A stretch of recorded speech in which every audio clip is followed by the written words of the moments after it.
سے کس قدر گھٹن سے گزر رہے ہیں. میرا اس کے مقابلے میں میرے ساتھ جو 17-18 لوگ تھے, مجھے ان کی سفوکیشن بھول گئی. مجھے اس قوم کے 25 کروڑ عوام کی اس گھٹن کا احساس ہوا جس گھٹن سے آج گزر رہے ہیں. صحیح موازنہ کیا گیا قبرستان کا, زندہ کا اور مردہ کا. واقعی مردہ کا کوئی احساس نہیں ہوتا ہے.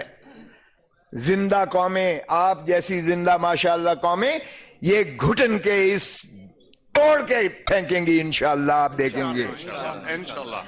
حیرت ہوتی ہے کہ اس ملک میں نہ کوئی آئین ہے, نہ کوئی قانون ہے, نہ کوئی عدلیہ ہے, اور شیرازہ بکھیر کے رکھ دیا گیا ہے اس ملک کا.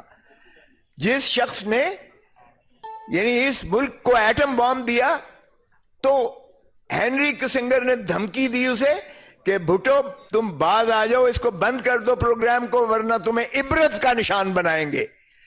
ہم نے ہینری کسنگر کو کچھ نہیں کیا, ہم نے امریکہ کو کچھ نہیں دیکھا. ہمارے ہی جنرل ضیاء الحق نے مولوی مشتاق کے ساتھ مل کے بھٹو کو پھانسی دے کے عبرت کا نشان بنا دیا. شرمناک ہے. آج ایک ڈونلڈ لو نے, ایک تھرڈ کلاس بیوروکریٹ جو امریکہ کا ہے, ہمارے امبیسڈر مجید کو دھمکی دیتا ہے کہ اگر تم نے عمران خان کو نکال دیا تو امریکہ تمہیں معاف کر دے گا. غلام ہے نا, غلام ہیں ہم امریکہ کے. آج سے نہیں, اس وقت سے غلام ہی کر رہے ہیں نا. اور پھر دیکھیں ہم نے ڈونلڈ لو کی اس بات کو کیسے مانا. ہم نے پرائم منسٹر کو چلتا کیا. پہلی بات ہم نے ڈونلڈ لو کی اور امریکہ کی غلامی کی یہ ثبوت دیا. اور پھر یہیں ترا نہیں ہوا ختم. انہوں نے کہا نا, ان کو پابند سلاسل کرو, ان کو جیلوں میں ٹھوسو. وزیر اعظم کو جیل میں ٹھوک دیا گیا, وزیر خارجہ کو اور ان ساروں کو جیل میں. یہ ہے سائفر. او بھائی, بجائے اس کے تم ڈونلڈ لو کے خلاف تم ایکشن لو.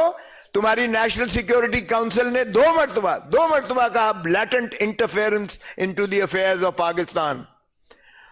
اور اسٹرانگ ڈیموش لکھو, وہ بھی لکھا گیا. ایک دفعہ عمران خان کی وزارت عظمیٰ کے دوران میں سارے سربراہان کے جو افواج پاکستان کے تھے ان کی شراکت اور شمولیت میں یہ فتویٰ دیا گیا. اور دوسری مرتبہ شہباز شریف کی وزارت عظمیٰ میں بھی نیشنل سیکیورٹی کاؤنسل نے اعادہ کیا اس بات کا جس میں افواج پاکستان کے سربراہان موجود تھے.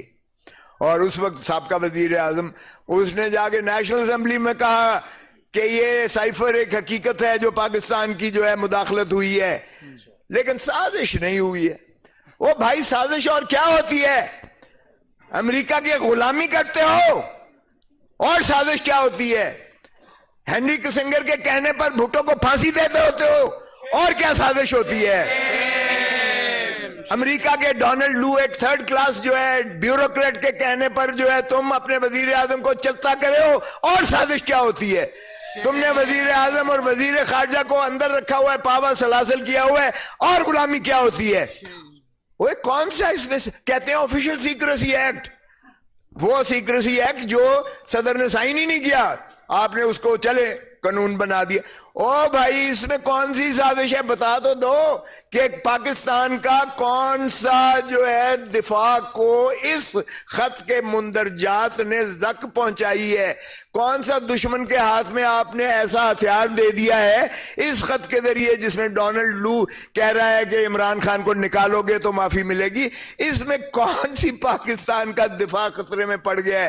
آفیشل سیکریسی ایکٹ میں آپ نے اندر کر دیا ہے عمران خان کو. جب ایک کیس میں بیل ہوتی ہے جو میں نے کروائی, اور وہ بھی چیف جسٹس کے ساتھ میری اچھی خاصی جو ہے گرما سردی ہوئی کہ جناب یہ کیا آپ کر رہے ہیں, یہ ہے اس قابل اس لائق یہ جو سزا ہے کہ اس کو جواز رکھا جائے. جورسڈکشنل انکیپیسٹی ہے, کمپلینٹ انکمپیٹنٹ ہے, میعاد گزر چکی ہے, پھر بھی آپ کے اور بلڈوز کر کے بغیر دفاع دیے بغیر بحث سنے ہوئے سزا کر رہے ہیں.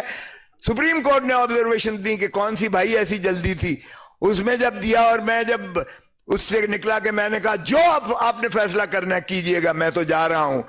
اور پھر مجھے لفٹ میں جھولے دیے گئے, 1 گھنٹہ 1.25 گھنٹہ لفٹ میں جھولے دیے گئے. لیکن میں نے اس وقت بھی کہا تھا ایک طبقہ ہے جس پہ آپ کنٹرول نہیں کر سکتے, اور وہ وکیل ہے, اور آج آپ نے اس کو بھی مارنے کی پوری کوشش کی. لیکن میں نے کہا میں مر بھی جاتا تو کالا کوٹ نہیں مرتا تھا, کالا کوٹ زندہ رہے.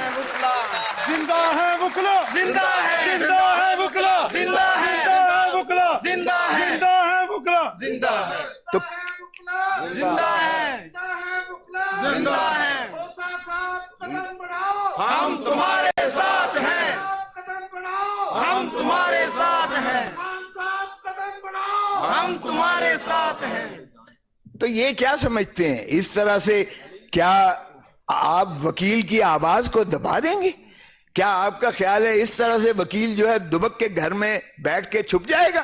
آپ نے میرے گھر پہ پھول جھڑیاں برسائیں, بھلے کرتے رہیں, آپ نے یہ کیا, اس کے بعد جو کچھ ہوا میری موجودگی میں, جس طرح سے ایک 75 سال کے شخص کو, جس کو ہائی کورٹ کہہ رہی ہے کہ اس کو حفاظت سے گھر پہنچا کے آؤ, ڈی آئی جی کی ڈیوٹی لگائی گئی, ایس پی کی ڈیوٹی لگائی گئی, ان کو بھیجا گیا, اور گنڈوں نے اسے گھر کے باہر سے اس کو اٹھایا, ڈی آئی جی کی موجودگی میں, ایس پی کی موجودگی میں, جنہوں نے منڈا سے مارے ہوئے تھے, اور پولیس والے ساتھ جو ہے شیشہ کھڑکی کھول کر ان کو فیسیلیٹیٹ کر رہے ہیں, ڈی آئی جن کو ہائی کورٹ نے حکم دیا تھا.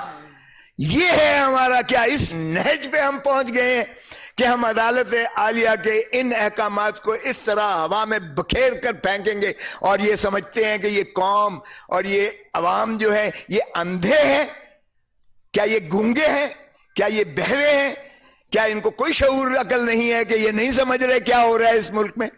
بہت خوبصورت باتیں کی, میرے بلوچستان والے بھائی نے بھی بہت اچھا کیا. او بھائی قانون, آپ قانون کی گولڈن جوبلی آئین کی منانے جا رہے ہو, ہاں 50 سال آپ فخر کر رہے ہو, 50 سال. اس نے صحیح کہا, او ایک دن تو بتا دو آپ نے آئین کی عملداری کی ہو, آپ نے, اور وہی عوامل بار بار ہیں. پہلے کبھی تو وہ براہ راست آ جاتے ہیں مارشل لا لگا کر وردی میں, چلے مارشل لا پھر بھی بہتر ہے, کہتے تو ہیں نا کہ آئین معطل ہے. اب تو سرزمین نے بے آئین بنا دی ہے بغیر معطل کیے ہوئے. آج کوئی آئین کی عملداری نہیں ہے. سپریم کورٹ کہتی ہے کہ 14 مئی کو الیکشنز کرواؤ, 90 دن کے اندر الیکشنز کرواؤ. یہ دھتکار کے کنٹمپچوسلی اس کو جو ہے اس کا ڈیفائی کرتے ہیں. میں سپریم کورٹ سے بھی متقاضی ہوں, خدا را آپ جانے والے ہیں, آپ کم از کم اس کی توہین عدالت کا ارتکاب میں آپ 5 اشخاص کو اندر کر دیں. آئندہ کوئی جرت نہیں کرے گا. اس وقت کے وزیر اعظم, اس وقت کے وزیر خزانہ, اس وقت کے وزیر داخلہ, اس وقت کے وزیر دفاع, اور اس وقت کے وزیر قانون, یہ 5 ہیں. ان کو آپ چاہے ٹل دی رائزنگ آف دی کورٹ کر کے ڈسکوالیفائی کر دیں, کسی کو ضرورت نہیں ہوگی آئندہ کوئی ایسا کام کرے گا. ابھی انہوں نے کل مجھے ایڈیشنل آئی جی کا فون آیا اور اس نے کہا جی آپ کا بیان لینا ہے. یہ You made a great video, but what if no one watches it? جو چودھری پرویز الہی کو اٹھایا گیا ہے, اس میں ہائی کورٹ نے انکوائری کی ہے, اور میں نے کہا اتنی اوقات ہے پہلے تم یہ تو بتاؤ. ہائی کورٹ کو بھی میں نے کہا, اور میں نے وہ آئی جی کو کہنے لگے کہ آپ انکوائری کریں, تو میں نے کہا بھولے آلے دے آرائیں اوے چور تو اوے سائیں. میں نے سرائکی میں ہی کہا, اور میں نے کہا سائیں جو چور ہے آپ اسی کو جو ہے ذمہ دے رہے ہیں کہ وہ انکوائری کر کے آپ کے آگے کیا وہ انکوائری کرے گا. ایک دفعہ ہائی کورٹ ان کو سزائیں دے دے, اس ڈی آئی جی کو جو بھیجا گیا تھا اس کو کہ جا کے حفاظت سے گھر پہنچا کے آؤ, اس ایس پی کو جو ساتھ تھا, دونوں ساتھ تھے, ایک, اور اس آئی جی کو جو کہتا ہے مجھے پتہ ہی نہیں ہے وہ چودھری پرویز الہی کہاں ہے. واہ تغافل عارفانہ کی انتہا ہے.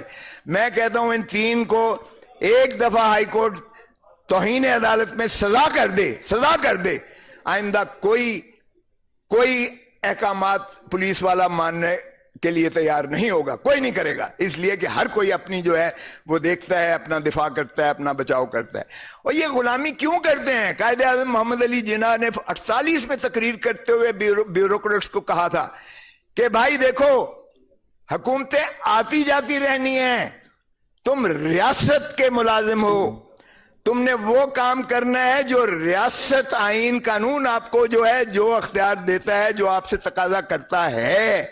حکومت کے یا اکابرین کے غلط احکامات کو آپ نے نہیں ماننا, اس لیے کہ حکومتیں آتی جاتی رہتی ہیں.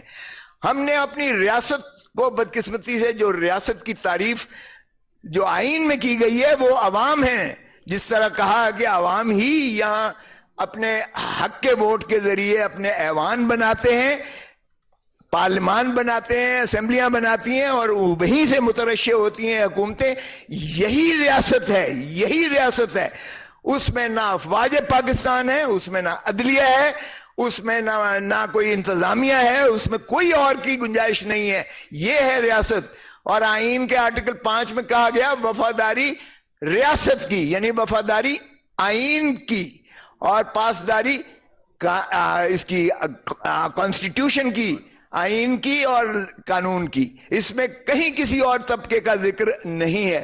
سو آئین تو یہ آپ پر واجب اور لازم کرتا ہے کہ ہر ایک نے تابعداری کرنی ہے, وفاداری کرنی ہے.